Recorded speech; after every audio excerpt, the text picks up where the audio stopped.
Hey you guys, it's your girl Internet, and today I'll be coming at you with the reaction from Ron White, the Dr. Phil story. Now I know like a lot of you guys been telling me to like check it out, so we're gonna check it out. Cause y'all like you need to do this, or you need to do the Dr. Phil story, do the Dr. Phil story. So here we go. So don't forget to like, comment, and subscribe, and turn notifications on so you can see me. And let's get into this video.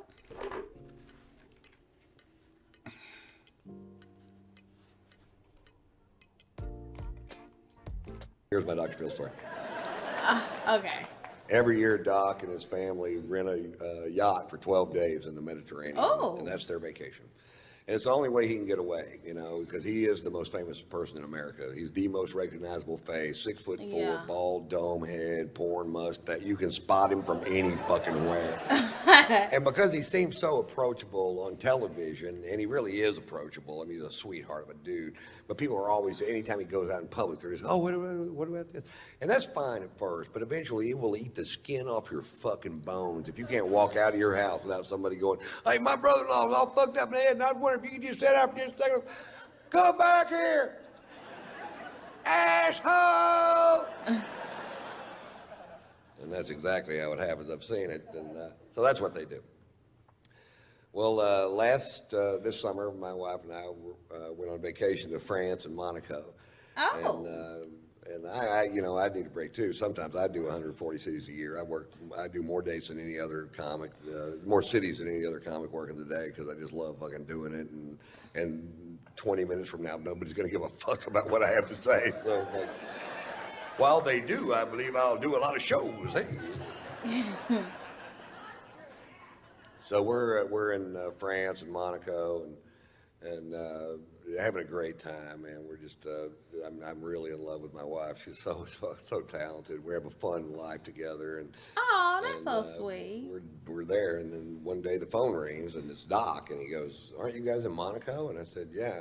He goes, "We're going to be in Monaco tomorrow. Why don't you come party on the yacht?" And I said, "Fuck yeah." Which is what you say if somebody says you want to come party on the yacht. You go, fuck yeah. In fact, let's try it one time. You want to come party on the yacht? Fuck yeah. I don't have a yacht. So I was like, yeah, fuck, this is great, man. We're excited. We were down there. We were staying at the Fairmont Hotel overlooking the little yacht harbor in Monaco. Very cool place. And we were down there looking at the yachts the day before going, wouldn't it be cool if you knew somebody that had one of these things? You could just hop on it and fucking throw the fuck down. And it's everybody's yacht, man. This is yacht heaven. This is Steve Wynn's yacht, Prince Albert of Monaco's yacht. This is that Russian dude with the tiny giraffes. Oh.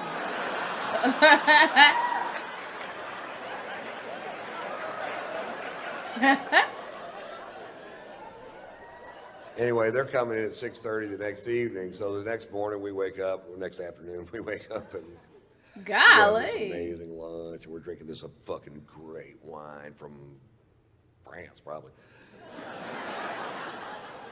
That'd be my guess if I had to guess, and I did have to guess. France. And we were just having a great day, sex, and just a fucking, and then we go down to the fucking harbor that evening at 6:30.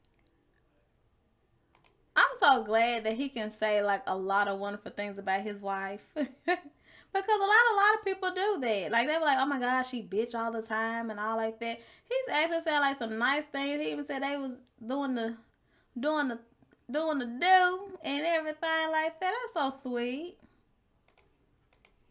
Pretty sure enough, Doc's backing in a 165-foot yacht. I'm not sure that's how they do it, but.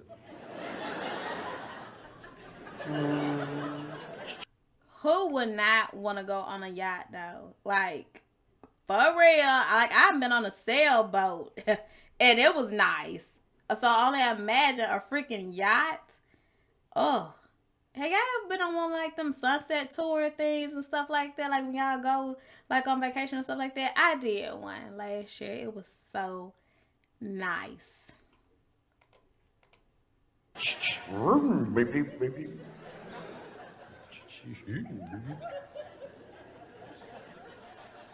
So the only way to get on the yacht is to walk on this gangplank to get on the yacht. And I'm walking on the gangplank going, nobody's stopping me. And we get on the yacht, and there's our friends from California halfway around the world. Are you fucking kidding me? How much fun are we having? I'm hugging everybody. There's a bunch of people on the yacht. Anytime I'm hugging you and I'm in a strange place, what I'm really doing is looking over your shoulder trying to find a bar. That's why I'm turning you.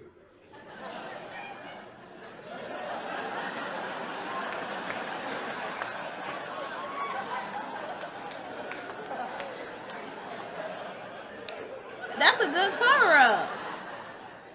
And I see the bar, and right in the dead front center of the bar is a bottle of famous black grouse, which is a scotch I started drinking when I was in Scotland for the Open Championship at Turnberry. And you start looking at what the Scots drink, and that's what they drink. And I'm like, oh, fuck yes. And there they had a bottle of it on the fucking, it's kind of hard to find. And the bartender poured me a big old glass of whiskey, way bigger than this one. And I'm like, I'm in such a great mood. It tasted better than I'd ever tasted any fucking scotch ever. I'm like, oh, good Lord. What is that? That tastes like butter, honey. Aged Lindsay Lohan's pussy. Or Ew. It tasted so good, I decided to skip dinner and just have a couple more of them. I'm gonna scare me up another one of these. That's one. How about one more? All right. I hadn't had a drink since lunch. I was fucking thirsty. I was going at it, you know. And Doc noticed I was really drinking hard. Yeah. He goes, boy, you're really drinking tonight, Ron. I said, yeah, Doc, some nights it just tastes like spring water. He goes, why don't you just drink spring water, Ron? Right. I don't know. I'm not a fucking doctor. Here you go. Dr. Phil ain't nothing to play with. For fucking hours. Now they really love Margot. They really love my wife, Margot. Margot's sung on Dr. Phil's show a few times, and they go everywhere to see her. And Margot's a 4.5 octave classically trained opera singer that sings rock and roll and jazz and whatever. She's been singing here for years. And Robin McGraw loves to goad my wife into singing, and my wife loves to be goaded into singing, so they make a great little fucking team. And so we're on the back of this yacht, and Robin goes, come on, Margot, sing for us. And Margot gets up. There's people on the back partying on all these yachts, and there's bars on the pier, people out there. And Margot gets up and she sings. They love jazz in France and Monaco. They have jazz clubs all over the place.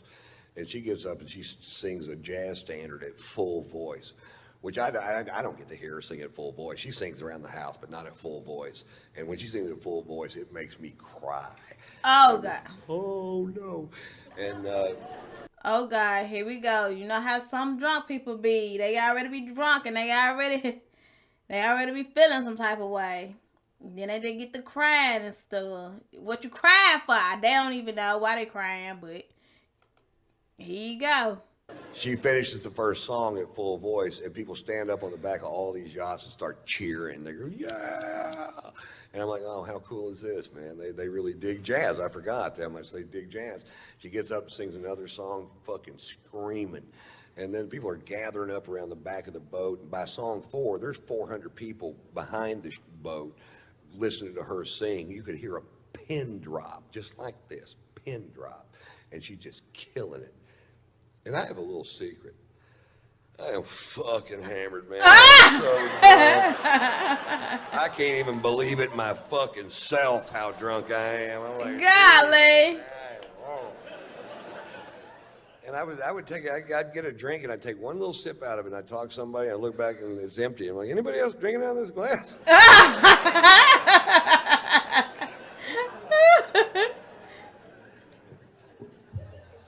Miscalculation.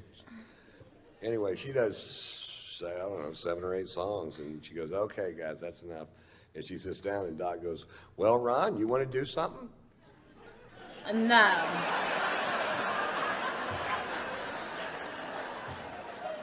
Now, I got to preface this with he's on vacation with his best friend and head lawyer and his wife, Mary Pat, and they're Baptists from Dallas, and they're a little fucking straight.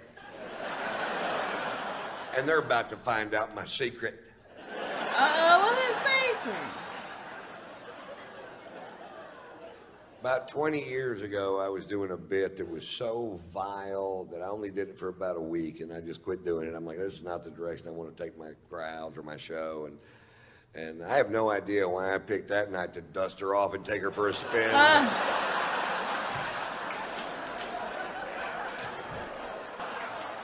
Yachts are pulling up anchor on both sides of us as fast as they can pull them up. They're leaving the harbor so fast there's a surfable wake. There's a stampede of tiny giraffes diving off the pier, Golly. swimming towards the ocean in certain death. People are pulling their kids off the pier. I went, I don't think they hurt me. I'm going to do it again.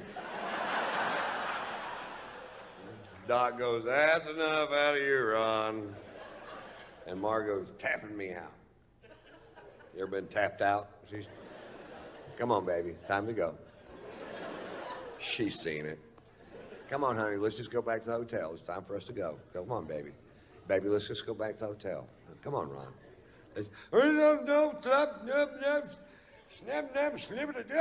Man. That's the fluent drunk. That means I don't know why you want to why you want to leave. I'm having a perfectly good time.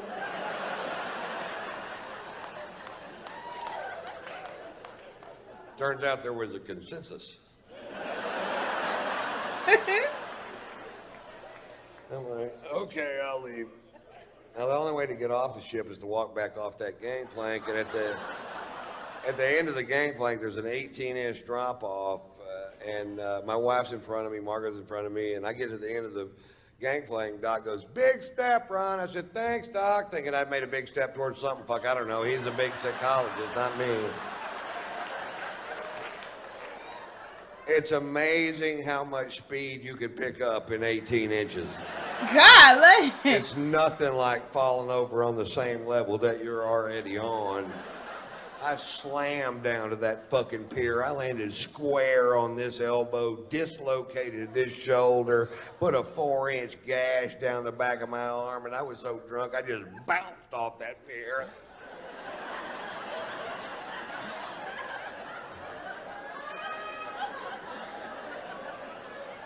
Ugh. Fade to black. Golly. He was so drunk, you don't even know what he had did. He didn't tow himself up. I thought he gonna get the crying and stuff like that. Cause he said he was gonna be like he be crying when he be listening to the music. He ain't crying. He didn't got even drunker. That man right here. I wake up the next morning with the shoe buddies. All I can do is lay there in bed and go, shoe buddy.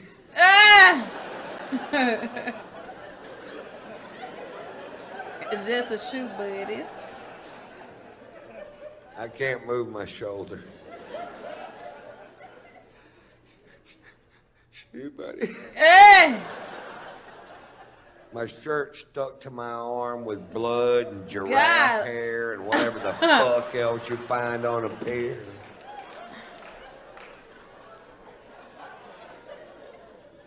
Shoe buddy. He done had him a good night. I have a wet Jolly Rancher in my armpit. Ew.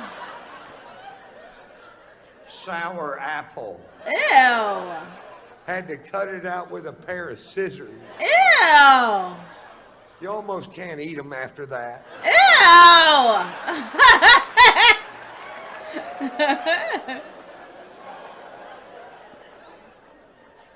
Shoot, buddy. I slowly opened my aching fucking eyes. Oh, gosh. And there's Margot.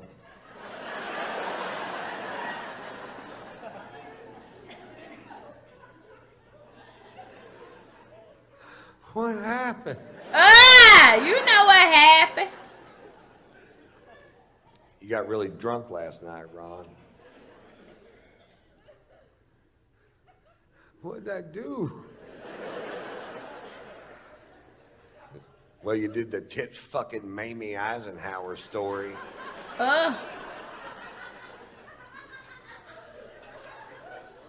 Did Mary Pat laugh?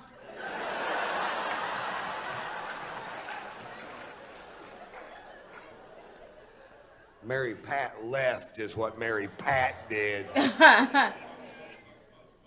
Shoot, buddy. You think they're gonna invite us back over to party today? Because I don't know what's gonna happen now, Ron. I don't know. Walks out of the room, slams the door. And I just start berating myself. I'm like, why do you do that, Ron? Why do you get so drunk it ruins things for other people? Why can't you just drink like a regular goddamn person? Is that too much to ask? You have a wonderful son and a beautiful wife, a great career. Why don't you make some changes in your life that'll make a difference in the long run? And about then the phone rang and it was Doc and he goes, you guys gonna come party on the yacht? And I said, fuck yeah! He ain't learned nothing. I ain't learned. I ain't learned not nothing. Something in the South, as I always say, hard head make a soft. Thank you. Booty cheek.